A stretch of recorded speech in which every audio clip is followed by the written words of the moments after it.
ಹಾನಿರಶ್ಯೋಪಜಾಯತೆ ಪ್ರಸನ್ನಚೇತಸೋ ಹ್ಯಾಶೋ ಬುದ್ಧಿ ಪರ್ಯವತಿಷ್ಠತೆ. ಈ ಶ್ಲೋಕದಲ್ಲಿ ಶಾಂತಿ ಮತ್ತು ನಿರ್ಮಲತೆ ಇವೆರಡು ಪ್ರಸಾದ ದೊರೆತರೆ ರಾಗದ್ವೇಷಾದಿ ಚಿತ್ತದೋಷಗಳಿಂದ ಉಂಟಾಗುವ ಹಾನಿ ಇಲ್ಲದಾಗುವುದು. ಅಂದರೆ ಇಲ್ಲಿ ಶಾಂತಿ ಬೇಕು, ನಿರ್ಮಲತೆ ಬೇಕು. ನಿಷ್ಕಲ್ಮಶ ಚಿತ್ತ ಪರಿಶುಭ್ರ ಕನ್ನಡಿಯಂತೆ ಹೊಳೆಯುವುದು.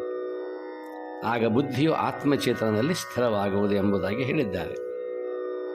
ಇಂಥ ಬುದ್ಧಿ ಆತ್ಮಚೇತನದಲ್ಲಿ ಸುಸ್ಥಿರವಾಗಿ ಇರಬೇಕಾದರೆ ಅಲ್ಲಿ ಚಿತ್ತ ಪರಿಶುದ್ಧತೆ ಇರಬೇಕು, ಶಾಂತಿ ನೆಲೆಗೊಂಡಿರಬೇಕು, ನಿರ್ಮಲತೆ ಅಳವಟ್ಟಿರಬೇಕು.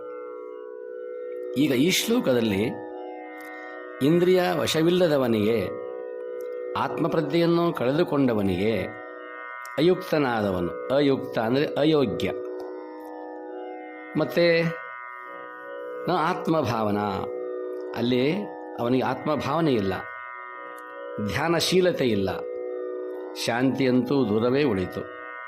ಅಂತಹ ಶಾಂತಿರಹಿತನಾದ ಅಶಾಂತನಿಗೆ ಆ ಸುಖ, ಆ ಮೋಕ್ಷ ಸುಖ, ಮೋಕ್ಷಾನಂದ ಹೇಗೆ ದೊರೆಯುತ್ತದೆ? ಇಲ್ಲಿ ಅಯುಕ್ತಶ್ಯ ಈ ಶಬ್ದವನ್ನು ಕುರಿತಾಗಿ ಹೇಳುತ್ತಾರೆ. ಮನುಷ್ಯರಲ್ಲಿ 3 ವರ್ಗ: ಮೂಢ, ಘೋರ, ಶಾಂತ ಎಂಬುದಾಗಿ. ಈ ಮೂಢವೃತ್ತಿಯುಳ್ಳವರು ಅಂದರೆ ಮೂಢರು, ತಮ್ಮನ್ನು ತಾವು ಅರಿಯದವರು, ವಿಷಯಮುಖ ಇಂದ್ರಿಯಗಳ ಬೆನ್ನು ಹತ್ತಿದವರು, ತಾನು, ಜಗತ್ತು, ದೇವರು ಇತ್ಯಾದಿ ವಿಷಯಗಳ ಸಾಮಾನ್ಯ ತಿಳಿವೂ ಕೂಡ ಇವರಿಗಿಲ್ಲ. ಎದ್ದರೂ ಕುಳಿತರೂ ಯಾವಾಗಲೂ ಸದಾ ಭೋಗಚಿಂತನೆಯೇ. ಇವರು ತಾಮಸ ವೃತ್ತಿಯುಳ್ಳವರು ಆಗಿರುತ್ತಾರೆ. ಇಂಥವರನ್ನು ಕಂಡೇ ಶರಣರು ಬಸವಣ್ಣನವರು ಶಿವಚಿಂತೆ ಶಿವಜ್ಞಾನವಿಲ್ಲದ ಮನುಜರು ಸಗಣಕ್ಕೆ ಸಾಸರ ಹುಳ ಹುಟ್ಟವೇ ದೇವ, ಕಾಡ ಮೃಗವೊಂದಾಗಿರಲಾಗದೆ ದೇವ, ಊರ ಮೃಗವೊಂದಾಗಿರಲಾಗದೆ ದೇವ, ನಮ್ಮ ಕೂಡಲ ಸಂಗನ ಶರಣರಿಲ್ಲದ ಊರು ದೇಶ ವನವಾಸ ನರವಿಂಧ್ಯ ಕಾಣಿರಣ್ಣ. ಬಹಳ ಸ್ಪಷ್ಟ ಸಂದೇಶವನ್ನು ಕೊಡುತ್ತಿದ್ದಾರೆ ಬಸವಣ್ಣನವರು.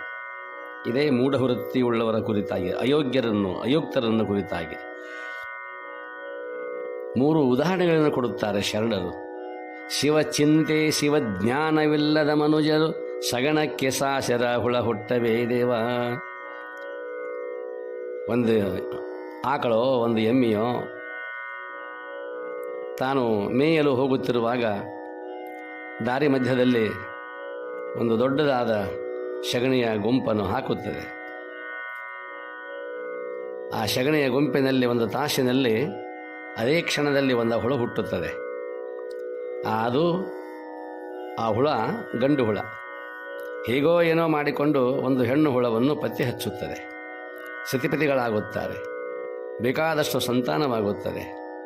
ಇಷ್ಟೆಲ್ಲ ಸಂತಾನವಾದಾಗ ಮಕ್ಕಳು, ಮೊಮ್ಮಕ್ಕಳು, ಮರಿಮೊಮ್ಮಕ್ಕಳು, ಗಿರಿಮೊಮ್ಮಕ್ಕಳು, ಹಿರಿಮೊಮ್ಮಕ್ಕಳು, ಹೀಗೆ ಸಂತಾನ ಬೆಳೀತು ಬೆಳೀತು ಬೆಳೀತು. ಎಲ್ಲಿವರೆಗೆ ಬೆಳೀತು ಎಂದರೆ ಅಲ್ಲಿ ಸಗಣಿಯೇ ಅಸ್ತಿತ್ವವೇ ಇಲ್ಲದಾಗಿದೆ, ಬರೀ ಹುಳಗಳು ತುಂಬಿವೆ.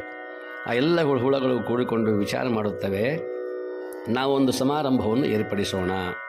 ಯಾವ ಸಮಾರಂಭ?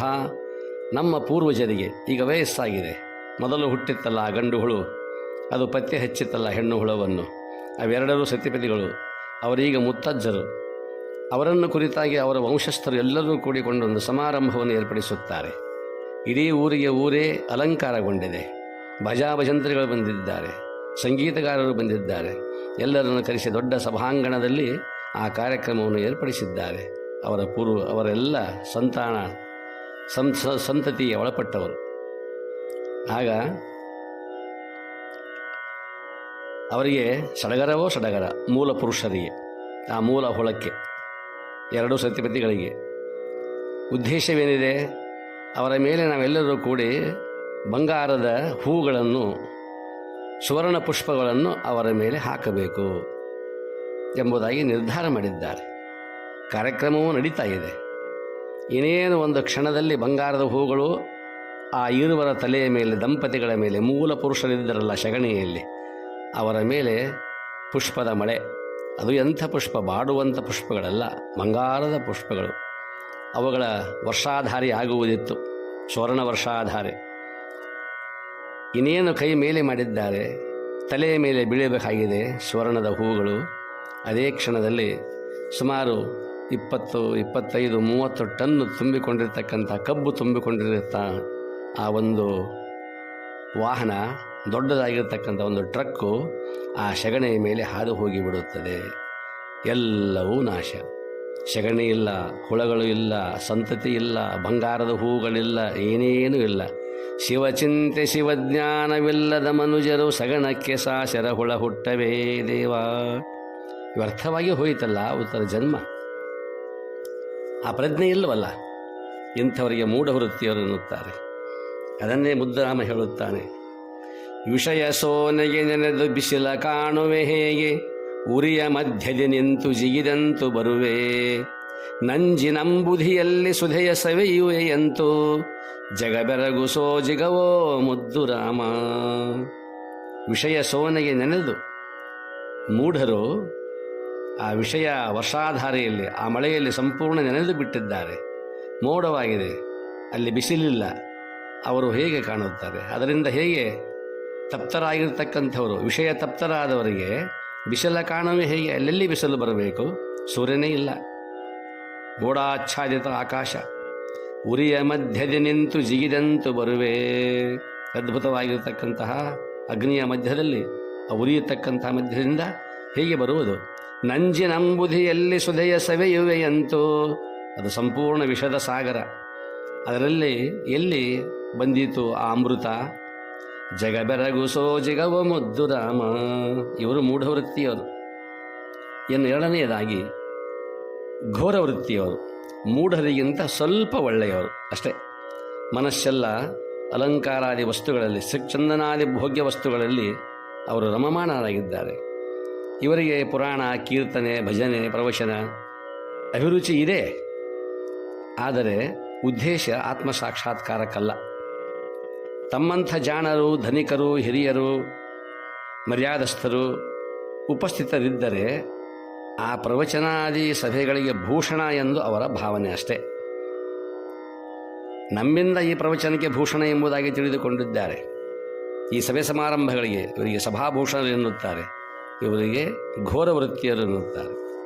ಇವರು ರಾಜಸಿಕರು, ರಾಜಸ ಗುಣ ಪ್ರಧಾನವುಳ್ಳವರು. ಇನ್ನು ಮೂರನೇದಾಗಿ ಶಾಂತ ವೃತ್ತಿಯವರು, ಸಾತ್ವಿಕರು.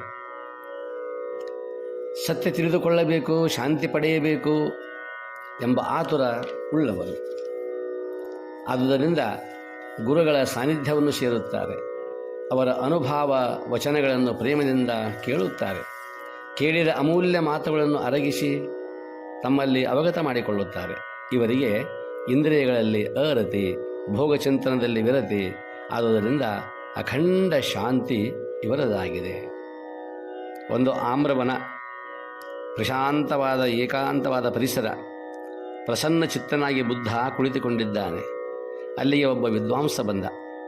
ಆತನು ತಾನೇ ಬರೆದ ಗ್ರಂಥದ ಕುರಿತು ವಿಚಾರಗೋಷ್ಠಿಯಲ್ಲಿ ವಾದ ವಿವಾದಗಳನ್ನು, ಖಂಡನ ಮಂಡನಗಳನ್ನು ಮಾಡಿ ನೂರಾರು ಜನರನ್ನು ಸೋಲಿಸಿದ್ದ. ಆದರೆ ಆತನಿಗೆ ಬುದ್ಧನ ಪ್ರಸನ್ನತೆ, ಪ್ರಶಾಂತಿ, ಏಕಾಂತತೆ ಏನೂ ಇರಲಿಲ್ಲ. ಬಂದು ಆ ಬುದ್ಧನನ್ನು, ಪ್ರಶಾಂತ ಚಿತ್ತನಾದ ಬುದ್ಧನನ್ನು ವಿದ್ವಾಂಸ ಬಂದು ಕೇಳುತ್ತಾನೆ, ಗುರುದೇವ, ನಾನು ಇಷ್ಟೊಂದು ದೊಡ್ಡ ವಿದ್ವಾಂಸನಾಗಿದ್ದರೂ, ಅನೇಕ ಗ್ರಂಥಗಳನ್ನು ರಚಿಸಿದ್ದರೂ ನಿಮಗಿರುವ ಆ ಪ್ರಸನ್ನತೆ, ಆ ಪ್ರಶಾಂತತೆ, ಆ ಜನರ ಒಲಿಮೆ ನನಗಿಲ್ಲವಲ್ಲ, ಏಕೆ? ಬುದ್ಧ ಹೇಳುತ್ತಾನೆ, ಮಿತ್ರನೇ, ಈ ಪ್ರಶ್ನೆಯಲ್ಲಿಯೇ ನನ್ನ ಉತ್ತರವಿದೆ. ವಿದ್ವಾಂಸ ಕೇಳುತ್ತಾನೆ, ದಯವಿಟ್ಟು ಅದನ್ನು ನನಗೆ ತಿಳಿಯುವಂತೆ ಹೇಳಿದೆ ಪೂಜ್ಯರೇ.